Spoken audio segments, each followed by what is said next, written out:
Assalamualaikum warahmatullahi wabarakatuh. Apa kabar anak-anak? Terima kasih. Semoga kalian selalu baik, sehat dan selalu diberikan taufik serta hidayahnya. Amin. Untuk kali ini Pak Guru mau menyampaikan materi SKI bab 1 tentang ketabahan Nabi Muhammad SAW dan para sahabatnya dalam berdakwah. Sebelum pelajaran dimulai, mari kita buka bersama dengan doa penerang hati. Mari kita berdoa mulai. Bismillahirrahmanirrahim. Rabbis shrahli sadri wa yassirli amri wahlul 'uqdatam min lisani yafqahu qawli. Amin. Dalam materi ini perlu Pak Guru sampaikan. Yang pertama, masa awal dakwah Nabi dan para sahabatnya.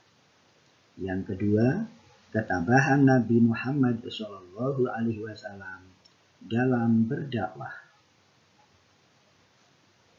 Untuk bahasan yang pertama, Nabi Muhammad diangkat menjadi Rasul setelah mencapai usia 40 tahun. Pada saat usia 40 tahun, Nabi juga mulai berdakwah di kota Mekah setelah turun wahyu kedua, yaitu surat Al-Mudaththir ayat 1-7.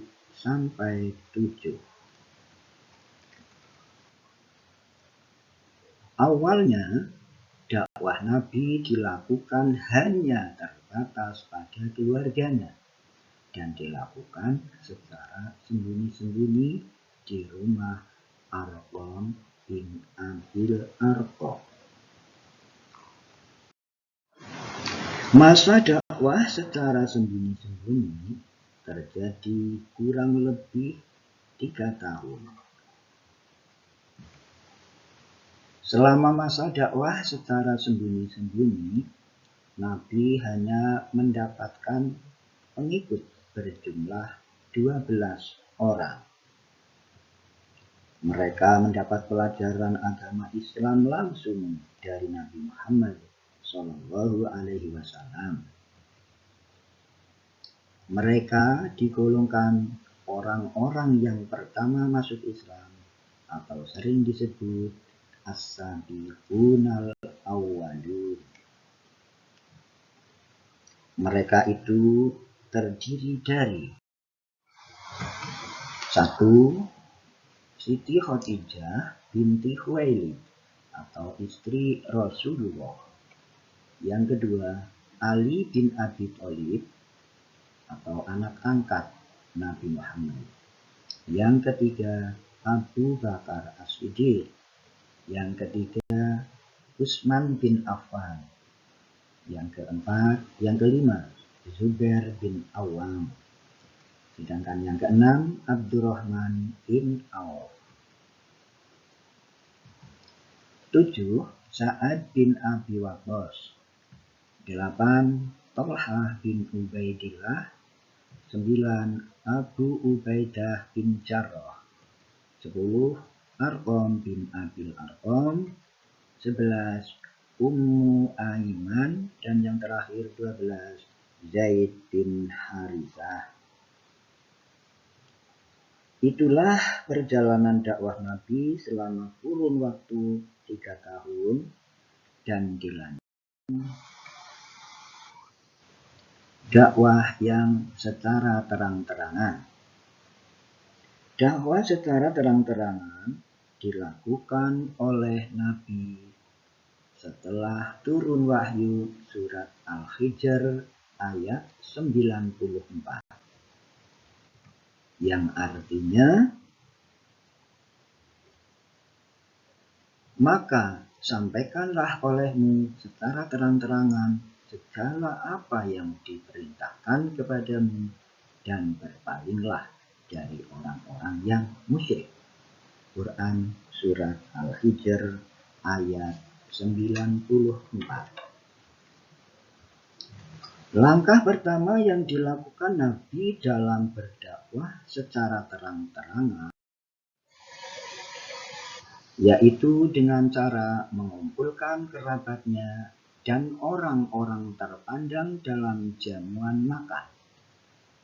Mereka diajak untuk menyembah kepada Allah, berbuat baik kepada sesama, dan tidak boleh saling bermusuhan. Bagaimana setelah perkumpulan itu? Hanya sebagian kecil menerimanya dan sebagian besar menolaknya, termasuk paman Nabi sendiri, yaitu Abu Lahab, menolak dengan keras, bahkan mengancam Nabi Muhammad SAW apabila meneruskan dakwahnya. Dilanjutkan bagian yang B, ketambahan Nabi Muhammad SAW dalam berdakwah. Beberapa ketabahan yang dialami oleh Nabi dan para sahabatnya, yaitu pertama, ketabahan atas ancaman paman Nabi sendiri, yaitu Abu Lahab dan istrinya. Yang kedua, ancaman para penguasa Mekah. Tiga, siksaan kaum kafir Quraisy. Dan yang keempat, ketabahan atas pemboikotan atau pengucilan Bani Hashim.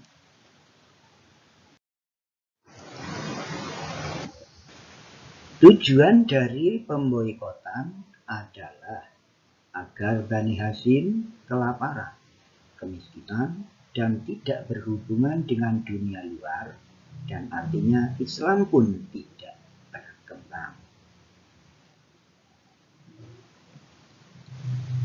Isi dari pemboikotan itu ada 5, yaitu pertama, tidak boleh melakukan jual beli dengan Bani Hashim, Bani Abdi Manaf, dan umat Islam. Yang kedua, dilarang berdamai dengan Bani Hashim, Bani Abdi Manaf, dan umat Islam. 3. Tidak boleh mengadakan pernikahan dengan Bani Hashim dan Bani Abdi Manaf. Kemudian yang keempat, tidak boleh menjenguk orang sakit dari Bani Hashim. Dan yang terakhir 5, tempat umat Islam diasingkan di sebelah utara kota Mekah dan dijaga ketat oleh orang-orang kafir Quraisy. Anak-anak, kalian tahu di mana papan pengumuman pemboikotan itu ditempel?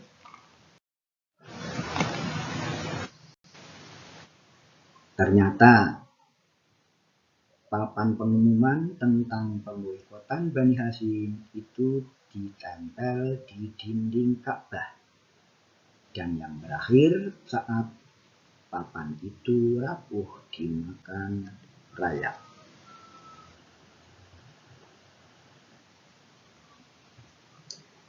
Selanjutnya,